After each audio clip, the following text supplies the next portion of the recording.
Yeah, no, you. We'll see you later. We'll see you at 6, okay?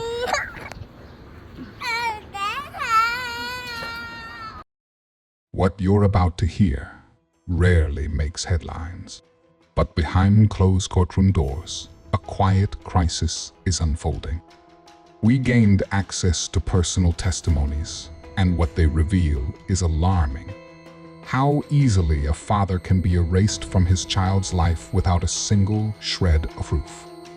This isn't rare. Every day, in cities and small towns across America, fathers are being quietly removed from their children's lives, and no one is talking about it. Not because they were dangerous, not because they abandoned their families, but because someone whispered the right words in the right courtroom at the right moment, and the system believed it. We were given access to the sealed story of fathers who were never heard. What we found paints a picture of fear, silence, and injustice carried out in plain sight. This video is not about isolated cases. It's about a growing strategy, one where restraining orders are used as tools, not protection, and where truth is optional but consequences are permanent. Family court was never meant to be a battleground, but in practice, it's become a quiet war zone where truth is optional and strategy is everything. This video isn't just about broken homes.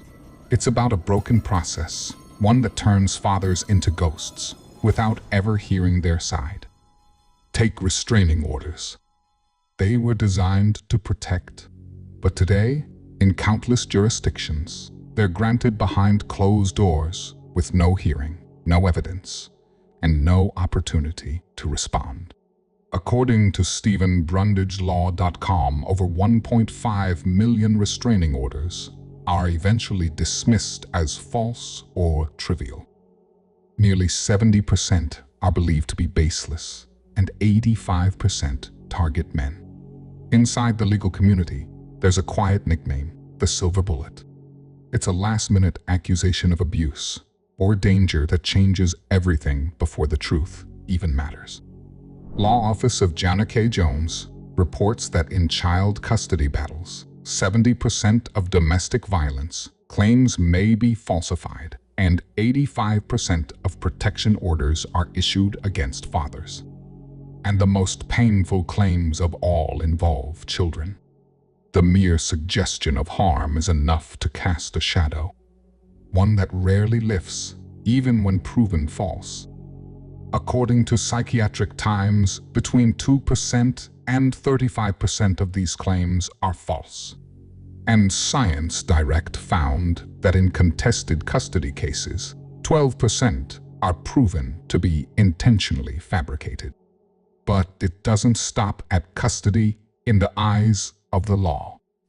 Stephen Brundage reported that more than 500,000 people are wrongfully arrested each year on domestic violence claims that are never proven. This is not the justice system at its best. This is a strategy dressed as safety, and for too many fathers, it's the first step toward permanent erasure from their family. These aren't just loopholes in the law. They're exits. Exits from a father's life, sealed quietly and permanently. No violence, no failure, just silence written into legal documents. The consequences don't make the news. They don't leave bruises, but they leave scars. Fathers lose not only their children, they lose their homes and savings. But it's not just the fathers who lose. Children grow up with silence where a parent's voice should be. Some are told he left. Others are told he doesn't care. And some are simply told nothing at all. This isn't a battle between parents. It's a system that uses children as leverage and leaves the truth behind. Because when courts reward accusation over evidence and silence over honesty, it's not just a father's rights that disappear. It's a child's future, You've seen the numbers. You've heard the silence. Now, it's time to meet one of the dads living it. We've switched up his name for privacy. So, for now, call him Michael Anthony. Michael had been planning to leave quietly. No drama. No threats. Just a lawyer, a separation agreement, and the hope of moving forward with dignity. Out of caution, he removed his legally owned firearms from the house, not because he feared himself, but because he cared about how she might feel. He didn't want tension, just safety and space. But the moment he told her he was leaving, she vanished and took the kids with her. That same day, she filed a protection order claiming access to weapons and allegations of emotional, verbal, even financial abuse.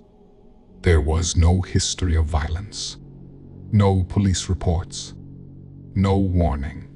By the time the papers reached him, he had already lost everything: his home, his children, his support system. Michael still believes in the system, but he's living proof that believing isn't always enough. That's where you come in. We've launched a GoFundMe to help a father like Michael stand up, speak out, and fight back, to pay legal costs, get real representation, and protect what matters most: the children. You'll find a link in the description to make sure this child doesn't lose his home and loving father. Even $1 helps. Because in a system built to erase fathers, your support is how we write them back into the story.